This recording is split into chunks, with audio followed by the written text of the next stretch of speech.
Hello दोस्तों, नमस्कार। स्वागत है हमारे YouTube channel connect to exam पे। आशा है आप लोग अच्छे होंगे और बेहतरीन होंगे, अपनी तैयारी में लगे होंगे। आप लोगों की तैयारी को और बेहतरीन बनाने के लिए हमारे कनेक्ट टू एग्जाम पे हम आपको पढ़ा रहे हैं रीजनिंग। और रीजनिंग का इस समय आप चल रहा है आपका मॉक टेस्ट। मॉक टेस्ट जितने भी क्वेश्चन लिए जा रहे हैं सबके आपके रेलवे संबंधित जितने भी एग्जाम होते हैं उन्हीं के प्रीवियस ईयर क्वेश्चन हैं। तो बस बेस्ट से बेस्ट क्वेश्चन आपको प्रैक्टिस के माध्यम से करवाने की कोशिश की जा रही है।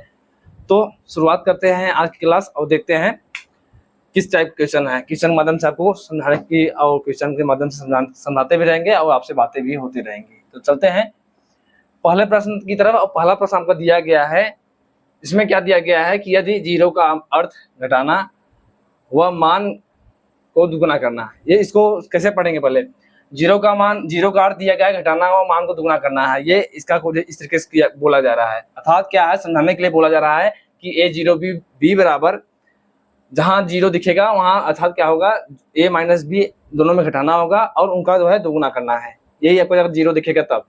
और दिया गया है फाई का अर्थ है गुणा करना और आधा करना, गुणा करना व आधा करना। और उसको आगे समझाने के लिए बोला है, अगर ए फाई बी अगर आता है तो क्या होना, ए और बी का मल्टीप्लाई होगा और उसका आधा होगा। तो इसी तरीके से आपको जो समीकरण दिया गया है 8 पाई 6 0 6 पाई 4 का मान ज्ञात करना होता है। तो क्या करना है, जैसे जैसे आपको क्वेश्चन बोला गया है सेम उसमें उसी पैटर्न में आपको रखना है, बस उसी के मुताबिक आपको हल करना है। तो चलते हैं, जैसे दिया गया है क्या है कि 8 पाई 6, सबसे पहले हम ब्रैकेट वाले को हल करते हैं। सबसे ब्रैकेट वाले को हम पहले लिखते हैं। क्या है 8 पाई 6, 8 फाइव को बोला जा रहा है यहाँ पे कि जहां फाइव दिखे वहां दोनों का मल्टीप्लाई होगा और उनका आधा होगा। तो करते हैं उसी हिसाब से, क्या होगा 8 गुणे 6 गुणे 1/2, इस तरीके से हम लिख सकते हैं। ब्रैकेट बंद हो गया, जीरो लिखते हैं ये। अब अगला ब्रैकेट है, इसको भी हम ऐसे करेंगे, इंटू मल्टीप्लाई करेंगे और बटे 1/2। ये फाइव का हमने लिख दिया है। अब फाइव अब हमने क्या करना है, हमें क्या करना है, अब ब्रैकेट वाले पहले हल करेंगे, दोनों ब्रैकेट को हल करेंगे, उसके बाद जो आएगा उसके बाद जीरो को हम आगे हल करेंगे। तो हल करते हैं इसको, 2 चौका 8 हो जा रहा है और इधर हो जा रहा है 2 तिहाई 6। क्या हो गया 6 24 ये हो गया, और इसको इस तरीके से कर सकते हैं।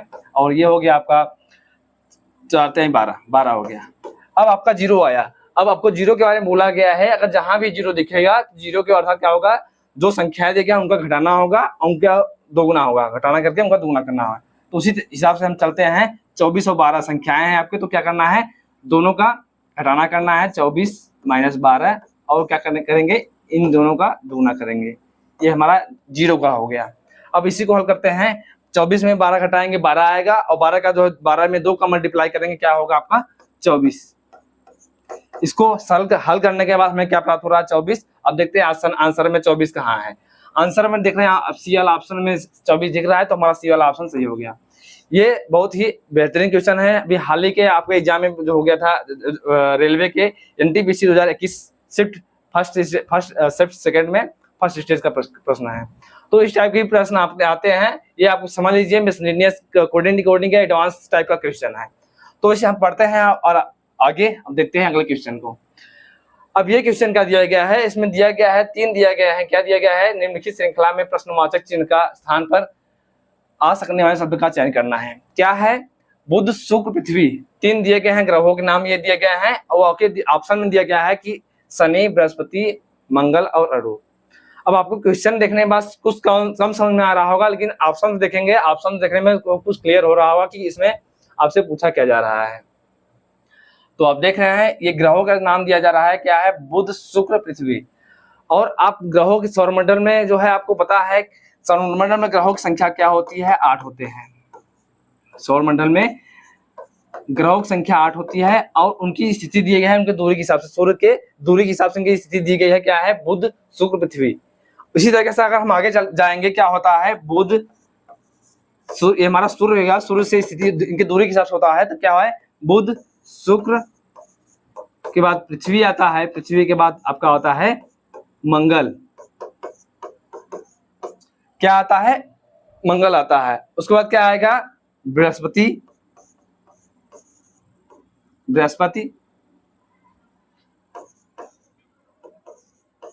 शनि और अरूढ़ वरुण, ये आपकी स्थिति हो गई ग्रहों सूर्य से दूरी के हिसाब से। अब प्रश्न आपसे पूछा गया है, दिया गया है इनको ग्रहों की स्थिति में 3 दिया गया है, बुध शुक्र पृथ्वी दिया गया है, अगला क्या होगा? अगला देख रहे हैं उनकी स्थिति के हिसाब से देखेंगे तो ऑप्शन से अगर देखना होगा तो उसके बाद क्या पृथ्वी के बाद क्या आ रहा है? मंगल आता है, तो मंगल आ रहा है तो हमारा ऑप्शन कौन सा सही होगा? मंगल। और आपको अगर जीएस में पता होगा क्या होता है, ये बुध शुक्र पृथ्वी और मंगल, इनको आप आंतरिक ग्रह भी बोल सकते हैं, बोलते हैं आंतरिक ग्रह, ये जो है आंतरिक ग्रह बोलते हैं। ये मंगल तक आपका आंतरिक ग्रह होता है और बृहस्पति शनि अरुण वरुण ये बाह्य ग्रह की श्रेणी में आते हैं। तो ये आपका ये आपको ज्ञान के लिए जानकारी के लिए हम बता रहे हैं। तो बढ़ते हैं आगे। आपको दिया गया है ये भी क्वेश्चन बहुत ही बढ़िया है। क्या दिया गया है इसमें? क्वेश्चन है निम्नलिखित संख्या युग्मों में पहली संख्या एक निश्चित तर्क के आधार पर दूसरी संख्या से संबंधित है। अर्थात क्या है? पहली संख्या दूसरी संख्या से किसी तरीके से संबंधित है। क्या दिया गया है? 11 के बाद 131 है, 17 के बाद 305 है और 23 का 551 है। इस तरीके से आपस में एक दूसरे से संबंधित है, लेकिन किस तरीके से संबंधित है ये आपको हल करना होगा, आपको गेस करना होगा कि क्या इसमें संबंधित है। तो उसी तरह जिस तरीके से इनको दिया गया है इसी के हिसाब से जो ऑप्शन दिए गए हैं इन ऑप्शनों में से कौन सा बेहतरीन तरीके से मैच करेगा वही आपको ढूंढना है। तो सबसे आपको मेन क्या होता है, जो क्या इसमें कौन सी संख्या चल रही है इसको ढूंढना होता है। तो आप देख रहे हैं 11 के बाद 131 हो रही है, तो देख रहे हैं अगर संख्याएं बहुत ज्यादा बड़ी हो रही है तो क्या हो सकता है? 131 हो है। और आपको अगर वर्ग पता होगा तो वर्ग में अगर जाएंगे तो 11 का वर्ग क्या होता है? जो होता है 121। 11 का वर्ग क्या होता है? 121। अब 121 हमें प्राप्त हो गया है। अब हमें क्या संबंध दिया गया है? आपसे 131 दिया गया है और संबंध हमें क्या करना है? 131 में और 121 में कितने का अंतर है? 10 का अंतर है। और हमें क्या करें? अगर हम क्या कर दें, 11 आपको दिया गया है, 11 में से अगर हम 1 माइनस कर दें क्या प्राप्त होगा? 11 में 1 माइनस कर दें तो हमें क्या प्राप्त होगा? 10 प्राप्त होगा। जो 10 प्राप्त होगा इसी को हम ऐड कर दें कितने कितने उसके वर्ग में, 121 में उसके वर्ग को योग कर दें तो 131 में प्राप्त होगा। क्या किया हमने? जो संख्या दी गई है पहली उसका वर्ग किया, वर्ग करने के बाद उस संख्या में 1 माइनस किया और 1 माइनस करने के बाद उसको हम जो संख्या आया उसी में वर्ग में योग कर दिया तो हमें ये संख्या प्राप्त हो रही है। अब देखते हैं इसी हिसाब से अगर दूसरा वाला मैच कर रहा है तो हमारा यही ऑप्शन जो है संक्रिया हो सकती है, पूरी तरह से फॉलो कर रहा हो। तो चेक करते हैं दूसरे वाले को। दूसरे वाले का क्या होता है? 17 के बाद 305 दिया गया है और हमें पता है 17 का वर्ग क्या होता है? 17 का वर्ग 289 होता है। और 305 किसने? 305 और 289 में कितने का अंतर है? देख रहे हैं 305 और 289 में 16 का अंतर दिख रहा है। कितने का? 16 का अंतर दिख रहा है। हमें 16 लाना है तो 16 कैसे आएगा आपका? 16 इसमें हमें ऐड कर देंगे तो कितना प्राप्त होगा? 305 प्राप्त होगा। तो 16 प्राप्त करने के लिए क्या करेंगे? 17 हमें प्राप्त है, संख्या प्राप्त है, उसमें हमें 1 घटा देंगे तो हमें 16 प्राप्त हो जाएगा। तो 16 को हम 289 में ऐड कर देंगे तो हमें प्राप्त हो जाएगा 305। अब हमें निश्चित हो गया क्या संख्या चल रही है। जो पहले में संख्या चल रही थी सेम वैसा है दूसरा में चल रहा है। पहले जो संख्या है उसका वर्ग और उसी संख्या में माइनस करके -1 और उसी को हम योग कर देंगे तो संख्या प्राप्त हो रही है। इसी तरीके से इसका भी होगा, इसका भी इसी तरीके से करेंगे तो क्या प्राप्त होगा? 23 है, 23 का वर्ग करेंगे, 23 का वर्ग करेंगे तो क्या प्राप्त होगा? 23 का वर्ग होता है आपका 529। 23 का वर्ग होता है 529 और 23 में हम 1 माइनस कर दें क्या होता है? 22। 22 का अगर हम योग कर दें तो हमें प्राप्त होगा 551। 9 2 11 2 4 1 5 तो 551 हमें पता चल गया है। अब यही संक्रिया हमें ढूंढना है कौन सा सही है इसमें से। अब ऑप्शन चेक करते हैं। इसमें है 27 है, 27 का हम वर्ग करेंगे, 27 का वर्ग करेंगे तो क्या प्राप्त होगा आपका? 27 का वर्ग होता है आपका 27 का वर्ग करेंगे तो क्या होगा आपका? 27 के 27 करेंगे 729 होगा। 729 27 का वर्ग 729 होता है और 729 756 से कितना दूर है देख रहे हैं। हमें क्या करना है? 729 और उसमें अगर 27 है, 27 में से हम 26 27 में से 1 माइनस करके 26 जोड़ेंगे 26 करेंगे और इसका फिर योग करेंगे, क्या होगा 9 6 15, हमें इकाई अंक 5 प्राप्त हो रहा है, जबकि आपको दिया गया है 756। अर्थात इसका वर्ग करने के बाद योग करेंगे 1 घटाने के बाद तो जो हमें संख्या प्राप्त नहीं हो रही है। जब प्राप्त नहीं हो रही तो हमारी ऑप्शन गलत हो गया। इसका करेंगे वर्ग, 33 का वर्ग करेंगे तो 999 होगा। क्या होगा 33 का वर्ग करेंगे क्या होगा 1089, सॉरी 1089 प्राप्त होगा 33 का वर्ग। अब 1089 में फिर 32 जोड़ेंगे तो हमें इसका 32 जोड़ेंगे तो हमें इकाई अंक क्या प्राप्त होगा 1 प्राप्त होगा, जबकि यहाँ 9 दिया गया है तो इस तरीके से हमारा ये इकाई अंक से गलत हो गया। सी वाला ऑप्शन देखते हैं। सी का आपका 29 हो गया। 29 का वर्ग करेंगे क्या होगा 29 का वर्ग, तो 29 का वर्ग होता है 841। 29 का वर्ग होता है 841। अब 841 हो गया और 29 में से हम 1 घटाएंगे 28 और 28 को हम योग करेंगे तो हमें प्राप्त हो रहा है 28। अब इसको योग करते हैं 8 1 9, तो इसका इकाई अंक दिख रहा है 9 प्राप्त हो रहा है, तो इसके होने की संभावना है। चेक करते हैं 8 1 9 हो रहा है, 4 2 6 और 8 869 प्राप्त हो रहा है। अच्छा हमारे ये जो सी वाला ऑप्शन है हमारा पूरी तरह से मैच कर रहा है, तो हमारा सी ऑप्शन सही हो गया। इस तरीके से ऑप्शन से एलिमिनेट करना होगा, तो उसके लिए आपको वर्ग पता होना चाहिए संख्याओं का, और आपको कम से कम 30 तक जो है संख्याओं का वर्ग पता रहेगा तो आप जो है क्वेश्चन में अपना समय बचा सकते हैं। तो इसका ऑप्शन नंबर सी सही था। बढ़ते हैं आगे। अब ये दिया गया है क्वेश्चन, ये भी क्वेश्चन बहुत बढ़िया है। क्या है कि एक विशिष्ट भाषा संस्थान में अंग्रेजी और स्पेनिश भाषा में पाठ्यक्रम उपलब्ध थे। कुछ छात्रों ने केवल अंग्रेजी में और कुछ छात्रों ने केवल स्पेनिश में दाखिला दिया। ये आपका क्या है वेन डायग्राम से प्रश्न है। इस संस्थान के छात्रों के एक समूह को इनमें से किसी में भी दिलचस्पी नहीं थी। अर्थात क्या है एक छात्रों का समूह है, कुछ ऐसे हैं जो कि उनको केवल अंग्रेजी पसंद है और कुछ ऐसे हैं जो केवल स्पेनिश में अपना एडमिशन लेते हैं, और कुछ ऐसे हैं जो कि इन समूह में से किसी में से दाखिला नहीं लेते हैं या उसमें कोई इंटरेस्ट नहीं है। यह हमें यहाँ रखा गया है। अब आगे है, अतः इन्होंने दाखिला नहीं लिया, शेष छात्रों में अंग्रेजी और स्पेनिश दोनों में दाखिला लिया। तो निम्नलिखित तार्किक आरेखों में से कौन सा आरेख उपरोक्त स्थिति को सही ढंग से दर्शाता है।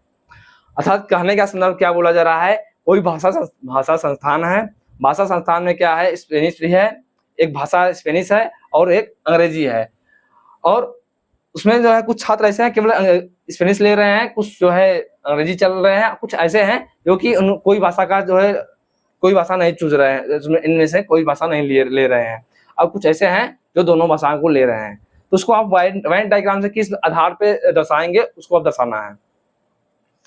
तो उसको हम ऑप्शन से अगर देखेंगे तो इसमें क्या होगा, एक भाषा संस्थान होगा, भाषा संस्थान के अंदर सभी ये तीनों होंगे, इसमें 3 होंगे। अर्थात क्या होगा 2 आधा ओवरलैप करते रहेंगे, और जो एक तीसरा होगा जिसमें जो कोई छात्र नहीं पसंद कर रहे हैं उसको होगा। तो इसका वेन डायग्राम कैसे बनेगा बनाकर बताते हैं, उसके बाद ऑप्शन से देखते हैं। ये मान लीजिए आपका हो गया भाषा संस्थान बड़ा वाला गोला। अब आपको बोला गया है कुछ स्पेनिश और कुछ अंग्रेजी ले रहे हैं, तो हमारा ये हो गया कुछ ये लीजिए, ये हमारा इसको मान लीजिए क्या हो गया अंग्रेजी हो गया, ये इंग्लिश, और ये हमें कुछ ले रहे हैं तो कुछ वाला हिस्से को हम वेन डायग्राम को कुछ हिस्से को इसको ओवरलैप करेंगे, और ये हमारा स्पेनिश हो गया, ये स्पेनिश हो गया, और कुछ ऐसे हैं जो कि दोनों भाषाओं को ले रहे हैं, तो ये हमारे ये दोनों भाषाओं को चुनने वाले ये होंगे। और कुछ ऐसे छात्र हैं कि जो इन दोनों में भाषाओं में से कोई जो है भाषा नहीं चूज कर रहे हैं। अर्थात ये वैसे वो समूह किसको हम दर्शाएंगे, उस समूह को हम दर्शाएंगे। ये ऐसे समूह है जो इनमें से कोई भाषा को चूज नहीं कर रहे हैं, इन भाषा संस्थान में से कोई भाषा चूज नहीं कर रहे हैं, तो ये वही है, कोई नहीं है ये कोई भाषा। इस तरीके से आपका वेन डायग्राम कंप्लीट हो गया, जिस तरीके से प्रश्न बोला गया है। अब हमें ऐसे वेन डायग्राम को ढूंढना है कि जो ये पूरी तरीके से इस वेन डायग्राम से मैच करता हो। तो देखते हैं ऐसा वेन डायग्राम कौन सा दिख रहा है। देख रहे हैं ये डी वाले में ऐसा कोई संबंध, इसमें अगर ऑप्शन से आपको देखना होगा तो ये डी वाला हमारे पूरी तरह से संदर्भ नहीं कर रहा है कि जिस तरीके से बोला जा रहा है। कुछ हिस्से का तो इसमें देख रहे हैं, कुछ हिस्से और इस तरीके से नहीं संपर्क कर रहा है, तो ये हमारा सही नहीं है। सी वाला देख रहे हैं, इसमें जो है थोड़ा सही हुआ था, लेकिन ये कोई वाला नहीं वाला हिस्सा है, ये देख रहे हैं इसमें बाहर दे दिया गया है। और ये यही हिस्सा अंदर दे दिया हुआ था तो ये पूरी तरह से मैच करता, और जब ये बाहर दे दिया गया है तो ये हमारा इस तरीके से इसको गलत होगा।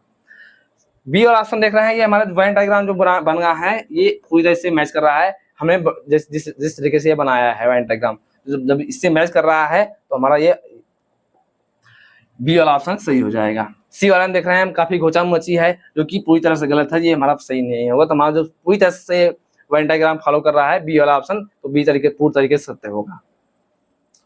अब आगे दिया गया है आपको, क्या दिया गया है, वर्णमाला का कौन सा अक्षर एच से उतनी ही दूरी पर है स्थित है जितनी दूरी पर यन यू से स्थित है। अब आपको एक जो है दे दिया गया है इशारे के रूप में कि जितने हैं यन से यू जितनी दूरी पर है वही जो है यस से अगला जो अक्षर कौन सा जो होगा वो उतनी ही दूरी पर होगा। तो देखते हैं यन से यू के बीच की दूरी कितनी है। हमें पता है यन का अगर क्रमांक देखें, यन का क्रमांक होता है 14 और यू का होता है 21। हमें और कुछ लिखने की जरूरत नहीं है, अगर आप ABCD लिखते जाएंगे तो आपका समझ जाएगा। तो आप समझने के लिए इस तरीके से पालन कर सकते हैं, 17 और 14 और 21 इन दोनों का अंतर लेंगे तो क्या हो रहा है, 7 अंतर हो रहा है। 14 और यन और यू के बीच में कितने अक्षर हैं, 7 अक्षर हैं, 7 का अंतर हो रहा है। तो वही अंतर जो है उतनी दूरी पर जब यन से 7 अंक के बाद जो है यू है तो यस से 7 अंक के बाद जो अक्षर आएगा वही आपका आंसर होगा। तो यस का आपका कोड होता है, यस को आपको पता होगा क्रमांक होता है 8 और 8 से हमें 7 अंक आगे जाना होता है, तो 8 के बाद 7 होगा 15 होगा। 15 आपको अल्फाबेट सीरीज में पता होगा कि 15 क्रमांक किसका होता है, ओ का। अब ओ को देखते हैं ऑप्शन में कहाँ है, ओ बी वाला ऑप्शन है, तो हमारा बी वाला ऑप्शन सही हो गया। इस क्वेश्चन में कुछ खास था नहीं, बस आपको अक्षरों को क्रमांक पता होना चाहिए।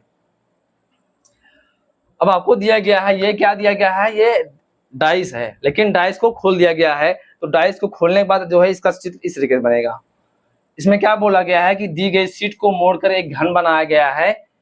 इस प्रकार बने घन में ए अक्षर वाली सतह के ठीक पीछे वाली सतह पर कौन सा होगा। अगर ये जो है घन है, घन का पासा है, पासे के जो है खुला स्थिति दिखाया गया है, अगर इसको फोल्ड करेंगे मोड़ेंगे तो एक जो है पासे का आकार ले लेगा। तो इसमें बोला गया है कि ए की विपरीत सतह पर कौन सा होगा, ए का विपरीत सतह कौन सा होगा। तो ऐसे केस में क्या होता है, आपको डाइस में पता होना चाहिए कि अगर आपको खुली स्थिति दिखा दिया जाए या बंद स्थिति हो तो जो होता है, जो सतह आपस में टच करते रहते हैं वो आपस में पड़ोसी होते हैं। जो सतह आपस में टच करते होते हैं, जैसे हमारा क्या हो गया, ए वाला सतह बी वाला सतह को टच कर रहा है तो ए और बी आपस में पड़ोसी हैं। इस तरीके से अगर समझेंगे तो एफ वाला सतह जो है ए सतह को आपस में टच कर रहा है तो ये आपस पड़ोसी हो गए ये दोनों। जबकि अगर ए और सी को देखा जाए तो देख रहे हैं आपस में टच नहीं कर रहे हैं। जब टच नहीं कर रहे हैं तो ये आपस में, ये हमेशा जो टच नहीं कर रहे हैं वो आपस में विपरीत सतह होंगे। अर्थात क्या होगा, एक समझने के लिए बोल सकते हैं आप, एकांतर पे अगर खुला डाइस दिया गया है तो एकांतर पे जो अच्छा सतह होता है वो आपस में विपरीत होते हैं। तो एकांतर पे कौन सा है, ए का एकांतर पे है सी है। इसी तरीके से देखेंगे बी के एकांतर पे कौन है, डी है। तो बी का जो विपरीत सतह कौन सा होगा, डी। अब देखेंगे ई और एफ जो है, अगर इनका जो सतह होता है ये देखेंगे, ये इनका जो एरिया होता है ये बी के भी पड़ोसी होंगे, सी के भी पड़ोसी होंगे और डी का पड़ोसी। अर्थात ये जो एरिया इतना जो छुटा है ये सारे कवर करेंगे कौन, एफ करेगा। इसी तरीके से यहाँ जो है ये सतह जो खाली है जितने, ये सब जो है इसका एरिया जो है ई कवर करेगा। अर्थात ये ई जो होगा ए का भी पड़ोसी होगा, बी का भी पड़ोसी होगा, सी का भी पड़ोसी होगा और डी का पड़ोसी है ही। इसी तरीके से ये एफ का एरिया हो गया। अब आपसे दिया गया है एफ और ई का, अगर एफ और ई देख रहे हैं तीसरे एकांतर पे हैं तो अर्थात ये क्या हो गया, एफ का विपरीत क्या हो गया, एफ का विपरीत ई हो गया और ए का विपरीत सतह क्या है, सी है और बी का विपरीत सतह डी है। अब आपसे प्रश्न क्या पूछा गया है, ए के अच्छा वाली सतह का विपरीत सतह कौन सा है, अर्थात पीछे कौन सा सतह है, सी है। अर्थात हमारा ऑप्शन सही कौन सा होगा, अब सी कौन सा ऑप्शन दिख रहा है, डी वाला ऑप्शन दिख रहा है, तो हमारा ऑप्शन नंबर डी सही होगा, ए का विपरीत सतह सी होगा। तो इस तरीके से ये हमारा डाइस, घन, पासा कुछ भी बोल सकते हैं, तो इसका एक क्वेश्चन है ये। अब ये क्वेश्चन आपको दिया गया है मिरर इमेज से दिया गया है, क्या है, जब यम एन रेखा, ये आपका जो दिया गया है ये दिख रहा है, ये आपका दर्पण रखा गया, दर्पण क्या बोल सकते हैं, शीशा बोल सकते हैं समझने के लिए। दर्पण रखा जाता है तो निम्नलिखित आकृति का दर्पण प्रतिबिंब क्या होगा, इसका जो है दर्पण प्रतिबिंब क्या होगा। दर्पण प्रतिबिंब स्थिति में क्या होता है, जो आपका फिगर है फिगर वैसा ही रहेगा, बस उसमें क्या होता है ये आपका राइट हो गया और ये आपका लेफ्ट हो गया। इसमें क्या होगा, राइट वाली स्थिति जो है यहाँ मिरर के पास में है, तो जो इसकी मिरर इमेज बनेगा तो जो मिरर वाली जो है राइट और लेफ्ट में बदलाव हो जाएगा। था तो राइट वाला जो है मिरर के पास है, कोई इसका जो इमेज बनेगा वो भी राइट वाला साइड जो होगा मिरर के पास होगा, और इसका जो है लेफ्ट वाला साइड जो है मिरर से दूर है तो इसका इमेज में भी जो है मिरर से दूर रहेगा। अब हमें देखना है कि ऐसा फिगर सेम ऐसा फिगर, बस इसका डायरेक्शन बदलना चाहिए था, जो राइट का लेफ्ट कौन से वाले में होता है। इसमें वाले हम देख रहे हैं क्या है, फिगर वाले हम देख रहे हैं राइट का लेफ्ट, और राइट का लेफ्ट हो भी नहीं रहा है, और साथ में जो है फिगर दिया गया है कुछ अलग दे दिया गया, गलत है, जो कि तो हमारा ये ऑप्शन इस तरीके से गलत हो गया। अब ये देख रहे हैं, ये देख रहे हैं क्या है, फिगर सेम ऐसा है, बस इनकी क्या है राइट और लेफ्ट की स्थिति बदल दी है। जिसमें देख रहे हैं, ये देख रहे हैं ये सर्कल है, सर्कल ये इस तरह लेफ्ट की तरफ साइड है, और उसमें देख रहे हैं फिगर में राइट लेफ्ट साइड में था, तो ये इस तरीके से यहाँ चला आया। तो हमारा जो मिरर इमेज पूरी तरीके से फॉलो कर रहा है, ये देख रहे हैं ये वाली स्थिति राइट वाली स्थिति, यहाँ राइट वाली स्थिति इसके मिरर के पास में है, सेम ऐसा ही इसकी स्थिति जो है मिरर से दूर थी, इसमें भी मिरर की स्थिति जो है दूर है, तो इसलिए हमारा ये जो है फॉलो कर रहा है, इसको सही होने की संभावना क्या है, सही ही है। बाकी इसमें देखेंगे जो फिगर जो है एक्स्ट्रा दे दिया गया, ये वाला फिगर जो है जो कि भिन्न है, तो इस तरीके से हमारा ये ऑप्शन गलत हो गया। ये वाला फिगर दिख रहा है इसमें भी ये भिन्न है, तो इस तरीके से हमारा ये ऑप्शन गलत हो गया। बी जो है बी वाला फिगर पूरी तरह से मैच कर रहा है, इसका मिरर इमेज है, हमारा ऑप्शन नंबर बी कौन सा ऑप्शन है, डी वाले में। बढ़ते हैं आगे, देखते हैं अगला क्वेश्चन क्या दिया गया है। इसमें दिया गया है बहुत ही बेहतरीन क्वेश्चन है, क्या है, त्रिभुज दिया गया है, त्रिभुजों में बोला जा रहा है कितने, इसमें क्या होता है कभी क्या होता है कभी पूछा जाता है आपसे ऐसे फिगर दिखा करके कि कितने त्रिभुज बन रहे हैं, लेकिन इसमें इसका क्वेश्चन थोड़ा पूछने का तरीका अलग है। इसमें बोला गया है कि न्यूनतम इस त्रिभुज आकृति को बनाने के लिए न्यूनतम कितनी सीधी रेखाओं की आवश्यकता पड़ी है, कितनी सीधी रेखाओं की आवश्यकता पड़ी है। तो अगर सीधी रेखाओं की गिनती अगर पूछा जाए आपसे तो क्या करना होता है, जितनी सीधी रेखाएं होता है बस उन्हीं को आप काउंट कर लीजिए। तो काउंट करते हैं तो हमें क्या हो गया, ये एक त्रिभुज में 3 लाइनों से बनता है, हमें पता है 3 लाइनों से एक त्रिभुज बनता है, 3 हमें प्राप्त हो गया है। अब काउंट करते हैं तिरछी लाइनों को, 1 2 लाइन हमें यहाँ प्राप्त हो गई, 2 को हम यहाँ लिखेंगे और देखेंगे यहाँ अब इसको गिनते हैं 1 2 3 लाइन हमें यहाँ प्राप्त हो गई, 3 हमने यहाँ इसको लिख लिया। अब हमें क्षैतिज लाइनें कितने हो रहे हैं इसको लिखना है, देखना है क्षैतिज लाइनें कितने हो रहे हैं, 1 2 3 कितने हो रहे हैं 3। इस तरीके से हमारे जो है सभी हमने काउंट कर लिया है, हमें सभी काउंट कर लिया है। अब देखना है कितना हो रहा है, 3 3 का 9 2 11 कितने हो रहे हैं, 11 हो रहे हैं। तो टोटल इसमें सीधी लाइनों की संख्या क्या हो रही है, 11, जो हमारा ऑप्शन नंबर सी है। तो इसको बहुत ही सावधानी पूर्वक जो है इसको काउंट करेंगे। कभी कभी आपको मिस्टेक हो जाता है, क्योंकि इस समय मिस्टेक कैसे होगा कि ऑप्शन ये आपको दिख रहा होगा, कभी 9 आ जाएगा, कभी 10 आ जाएगा, कभी 11 आ जाएगा, कभी 12 आ जाएगा। तो इसको काउंट करते टाइम हम बड़ी सावधानी से काउंट करेंगे तो आपका क्वेश्चन का आंसर बहुत ही सही आ जाएगा, जो ऑप्शन नंबर सी है इसका। अब दिए गया है, ये भी दिया गया है आपको फिगर काउंटिंग से, उसमें पूछा गया है कि दिए गए चित्र में वर्गों की संख्या क्या होगा। अभी तक आप लोगों ने देखा होगा कि सिंपल वर्ग दिया जाता था, उसको कई भागों में डिवाइड किया जाता था और उसमें वर्गों की संख्या पूछा जाता था। अब इसमें बोला गया है इसमें वर्गों की संख्या क्या होगी। तो ऐसा अगर आपको फिगर दिखे तो उसमें क्या करना होता है, कुछ नहीं करना होता, बस क्या है जो पहले इस वाले फिगर को लेंगे, जो ये जो 4 अलग अलग दिख रहे हैं इनको छोड़ करके पहले जो ये पूरी तरह बन रहा है इनको क्रॉस किया गया है, हम बड़े वाले वर्ग है उसको पहले उनको काउंट करेंगे, अर्थात ये इस वाले जो वर्ग के अंदर जितने वर्ग बन रहे हैं पहले इसको काउंट करते हैं। तो देखते हैं कैसे किस तरीके से बनाते हैं। ये हमारा मान लीजिए ये हो गया। अब इसमें क्या बना है देखते हैं, 1 2 3 4 हमें जो इस तरीके से बन रहे हैं तो हम 4 इस तरीके से काउंट करेंगे, 1 2 3 1 2 3 4 यहाँ से बन रहे हैं, और 1 2 3 4 वर्ग यहाँ से बन रहे हैं तो हम 4 वर्ग यहाँ भी बनाएंगे। ये फिगर आपको समझाने के लिए, सेम ऐसा वर्ग नहीं बन रहा है लेकिन समझाने के लिए आपको बता रहे हैं। तो 4 ऐसे बन रहे हैं। अब वर्ग केस में आपको पता होना चाहिए कि वर्ग में क्या होता है, रो और इनटू कॉलम, बड़ी संख्या क्या है, बड़ी संख्या से शुरुआत करेंगे और जब तक 1 ना आ जाए तब तक हम मल्टीप्लाई करते जाएंगे। कैसे करते हैं, 4 क्रॉस मल्टीप्लाई करेंगे, जैसे 4 है 4 दोनों संख्या में बड़ी है तो हम मल्टीप्लाई करते जाएंगे, 4 गुणे 4 16, 3 गुणे 3 9, 2 गुणे 2 4 और 1 गुणे 1 1। ये आपका ये वाला फिगर में हो गया है। अब इसमें कितने बन रहे हैं आपके, इस तरीके से ये बन रहे हैं। अब हमें क्या करना है, ये वाला बड़ा वाला फिगर में आपको वर्गों की संख्या प्राप्त हो गया है। अब ये जो स्टार बन रहे हैं ये चार जो दिख रहे हैं चारों कोनों पर, अभी इन्हें हमें गिनना है। अब इन्हें गिनने के लिए देख रहे हैं हमें क्या करना होगा, देख रहे हैं एक वर्ग बन रहा है, वर्ग के अगर देखेंगे ये आपका एक वर्ग बन रहा है, बस 4 वर्ग आपको दिख रहे हैं, 4 वर्गों के अंदर देख रहे हैं एक वर्ग यहाँ बन रहा है। आपको देखने के लिए आप समझ सकते हैं, इसमें देख रहे हैं एक यहाँ बन रहा है, बाकी एक बड़ा वाला हो गया, अर्थात एक वर्ग में एक कोने पे कितने बन रहे हैं टोटल, एक ये हो गया और ये टोटल ये बन रहा है। टोटल कितने बन रहे हैं, 2 बन रहे हैं। तो इसमें 2 बन रहे हैं, जो स्टार वाला दिख रहा है इसमें टोटल 2 बन रहे हैं। इसी तरीके से कितने हैं, 4 हैं। तो टोटल कितने बनेंगे, 2 गुणे 4, 8 इसमें बन रहे हैं। अब 8 इसमें बन रहे हैं तो इसको भी हम ऐड करेंगे। अब सभी को हम ऐड करेंगे, जितने आपका योगफल आएगा वही आपको वर्गों की संख्या होगी। क्या होगा, 16 4 20, 20 10 30 38, कितने हो रहे हैं, इसका योगफल 38 आ रहा है। तो 38 हमारा कौन सा ऑप्शन दिख रहा है, ऑप्शन नंबर डी, तो डी वाला हमारा ऑप्शन सही हो गया। अब बढ़ते हैं आगे।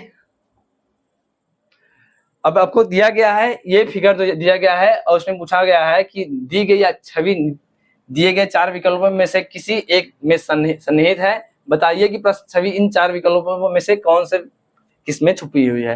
अर्थात क्या है, प्रश्न बोल रहा है जो फिगर आपको दिया गया है क्वेश्चन फिगर, तो आंसर फिगर में कौन सा ऐसा फिगर है जो कि इसमें पूरी तरह जैसा दिखाया है उसमें छिपा हुआ है, कौन सा वाला फिगर में। तो हमें इससे क्या होता है, ढूंढना है, मैच करना है कौन सा फिगर में इसे मैच कर रहा है। तो अगर हम ऑप्शन से देखें, इसमें ऑप्शन से देख रहे हैं, ऑप्शन में पहले वाले में वैसा फिगर कहीं नहीं छुपा हुआ है, तो इस तरीके से हमारा पहला ऑप्शन गलत हो गया। सी वाले में देखेंगे, तो सी वाले में देखेंगे क्या हमें ये देख रहे हैं जो तिरछे लाइनें दिख रही हैं, तिरछे लाइनें हमें दिख ही नहीं रही कहीं, जो कि तिरछे लाइनें इस तरीके से अगर होती इस तरीके हमारा मैच करता, तो इस तरीके हमारी मैच नहीं कर रहा है कहीं, तो हमारा ये वाला इस तरीके से सी वाला ऑप्शन गलत हो गया। डी वाले में देख रहे हैं तिरछे लाइनें हैं लेकिन सीधी लाइन नहीं है, इस तरीके से हमारा ये वाला ऑप्शन गलत हो गया, बच्चा ऑप्शन बी वाला। बी वाले में देखेंगे क्या हो रहा है, देख रहे हैं फिगर जो है पूरी तरह से मैच कर रहा है, ये वाला फिगर जो जैसा दिखा गया है क्वेश्चन में, ये देख रहे हैं ये छुपी हुई आकृति इसमें दिख रही है, तो हमारा बी वाला ऑप्शन पूरी तरह से जो मैच कर रहा है, तो बी वाला ऑप्शन सही होगा जो ऑप्शन नंबर बी में है। बढ़ते हैं आगे। दिया गया है क्या है, कैलेंडर से प्रश्न है। क्या दिया गया है, 5 फरवरी 2018 को सोमवार था, तो नीचे दिए गए वर्षों में किस वर्ष 5 फरवरी को पुनः सोमवार होगा। 5 वर्ष फिर से कब होगा, जब कैलेंडर समान होगा तभी जो है दिन समान होगा। अर्थात क्या है, ये समान कैलेंडर पूछा, समान वर्ष पूछा रहा है, समान कैलेंडर कब होगा। तो समान कैलेंडर का जो होता है केस में क्या होता है, अगर इसमें है 2018 है, 2018 है और साधारण वर्ष है, तो कोई भी साधारण वर्ष होता है जो कि 6 वर्षों बाद फिर से रिपीट होता है, 6 वर्षों बाद उसका जो कैलेंडर होता है फिर से जो है रिपीट होता है उस केस में। अगर लीप वर्ष है, लीप वर्ष जो होता है 18 वर्षों बाद रिपीट होता है, लीप वर्ष होता है 28 वर्षों बाद रिपीट होता है, 28 वर्षों बाद रिपीट होता है। हमें क्या है 2018 देखना है, 2018 क्या है, साधारण वर्ष है, और साधारण वर्ष है तो हमें क्या पता है, साधारण वर्ष होता है कितने सालों बाद रिपीट होगा, 6 सालों बाद रिपीट होगा। तो दिखाएंगे 18 है, 2018 है, 2018 में 6 जोड़ेंगे तो 6 साल बाद कौन सा आएगा, 2024 जो होगा रिपीट कैलेंडर था। 2024 को 5 फरवरी को पुनः सोमवार होगा, इस तरीके से रिपीट कैलेंडर हो गया है। बढ़ते हैं आगे। क्या दिया गया है, इसमें दिया गया है यदि शब्द पॉजिटिव के सभी अक्षरों को वर्णानुक्रम के अनुसार व्यवस्थित किया जाए तो कितने अक्षर की स्थिति अपरिवर्तित रहेगी। अर्थात क्या है, इनको अल्फाबेट सीरीज में रखेंगे, तो अल्फाबेट सीरीज में रखने के बाद जो है कितने अक्षर ऐसे होंगे जो उनका अक्षर जो है अपरिवर्तित नहीं होगा। तो रख करके देखते हैं। सबसे पहले देखते हैं पॉजिटिव है, तो इसमें देखेंगे आई पहले आता है अल्फाबेट सीरीज में, तो आई को पहले रखेंगे। उसके बाद आगे आई के पहले आपका ई आएगा, देखते हैं ई, इसके बाद आई आ रहा है, उसके बाद आई जे के एम एन ओ आएगा, उसके बाद क्या हो रहा है पी के बाद एस के बाद भी आएगा। इस तरीके से हमने अल्फाबेट सीरीज में रख लिया है। ई पहले आएगा, आई आया, उसके बाद ओ पी एस भी अल्फाबेट सीरीज में हमने रख लिया है। अब देखना है कि कितने अक्षरों की जो है स्थिति समान है। तो इसमें देख रहे हैं ई हमारा जो है अंतिम में था, तो यहाँ पहले पर आ गया। बाकी देख रहे हैं सभी जो है कोई भी अक्षर ऐसा नहीं है जो कि जिनकी स्थिति ना बदला हो। अर्थात ऐसे हमें अक्षरों की संख्या क्या होगी, कोई अक्षर ऐसा नहीं है जो कि इनकी स्थिति जो है समान है। तो ऐसे हम ऑप्शन देखना होगा 2 3 0 0 हमें दिख रहा है, तो जो है हमारा ऑप्शन 0 सही हो जाएगा, अर्थात जो है कोई भी अक्षर में अपरिवर्तित नहीं हुई है, अपरिवर्तित नहीं रहेगा। अब आगे बढ़ते हैं, ये क्या है, इसमें बोला गया है कि यदि सोहन मोहन से लंबा है, ये आपका रैंकिंग से प्रश्न है, क्या है, यदि सोहन मोहन से लंबा है लेकिन गीता से छोटा है, तो ऐसे प्रश्नों के क्या होता है, जैसे जैसे बोला जाए सेम वैसे रखते जाएंगे। क्या बोला गया है, यदि सोहन मोहन से लंबा है, सोहन क्या है, सोहन को ऐसे लिखते हैं, सोहन मोहन से लंबा है, तो सोहन मोहन से लंबा है, इस तरीके से हमने लिख दिया, सोहन जो है मोहन से लंबा है लेकिन गीता से छोटा है, कौन, सोहन, तो गीता अर्थात क्या होगी, सोहन से भी बड़ी हो गई। अब आके बोला गया है और मोहन मेघना जितना लंबा है, ये आपका मोहन हो गए, ये मोहन हो गए। इसमें बोला गया है मोहन मेघना के बराबर, मोहन के जितना लंबा है, अर्थात क्या है, मोहन और जो है मेघना की लंबाई बराबर है, तो बराबर है तो इसको हम बराबर से दर्शा सकते हैं, ये आपको मेघना हो गई, मेघना। लेकिन कोमल से अधिक लंबा है, कौन, मेघना, मेघना जो है कोमल से अधिक लंबा है, तो कोमल हम जो है, ये कोमल यहां हो गया। अब आपका बन गया है, क्या है, जैसा जैसा प्रश्न बोला गया है, क्या है, मोहन सोहन सोहन मोहन सोहन मोहन से लंबा है, सोहन मोहन से लंबा हो गया है लेकिन गीता से छोटा है, तो गीता के साथ सबसे बड़ी हो गई, तो गीता हमारा सबसे पहले रख लिया गया है। और बोला गया है मोहन मेघना बराबर जितना लंबा है था, मोहन और मेघना की लंबाई समान है, और उसमें बोला गया लेकिन कोमल से अधिक लंबा है, कौन, मेघना, तो मेघना जो है कोमल से अधिक लंबा है, तो इस तरीके से हमने रख दिया है। और हमें प्रश्न क्या बोला गया है, तो मेघना। अब ऑप्शन देखना है कि गीता से लंबी है, मेघना जो है गीता से लंबी है, तो गीता सबसे लंबी है, गीता जो मेघना छोटी है, तो हमारी ऑप्शन ये वाला गलत हो गया। कोमल से छोटी है, कौन, मेघना, कोमल से छोटी है, जबकि इसमें बोला गया है, दिया गया है कोमल जो है छोटी है मेघना से, तो हमारा ये वाला ऑप्शन भी नहीं मैच कर रहा, तो ये हमारा गलत हो गया। सोहन से छोटी है, सोहन से छोटी है, तो देख रहे हैं सोहन हमारा यहाँ है, मेघना यहाँ है, सोहन जो है सोहन से छोटी मेघना है, अब हमारा ये पूरी तरह से मैच कर रहा है, तो हमारा ऑप्शन सी सही हो गया। ऑप्शन अगर डी को देखा जाए तो जो है बोला गया है मोहन से छोटी है, आपको प्रश्न बोला गया था मोहन और मेघना दोनों समान है, अर्थात हमारा ऑप्शन इस तरीके से ये वाला ऑप्शन भी गलत हो जाता। अब इसमें बोला गया है, क्या है, ये अक्षर श्रृंखला दिया गया है, इसमें बोला गया है कि अक्षर युग्म श्रृंखला में अक्षर युग्म JKL इस प्रकार कितनी बार आता है कि जिसके बाद n आता हो, अर्थात JKL क्रमागत हो और उसके बाद n आए। देखते हैं ऐसे कितने अक्षर हैं जिसके बाद n आ रहा है, तो JKL को देखते हैं, JKL यहाँ है लेकिन इसके बाद m आ रहा है, JKL यहाँ है इसके बाद m आ रहा है, हमें n को ढूंढना है। यहाँ भी JKL के बाद m है, a है, यहाँ JKL के बाद J है,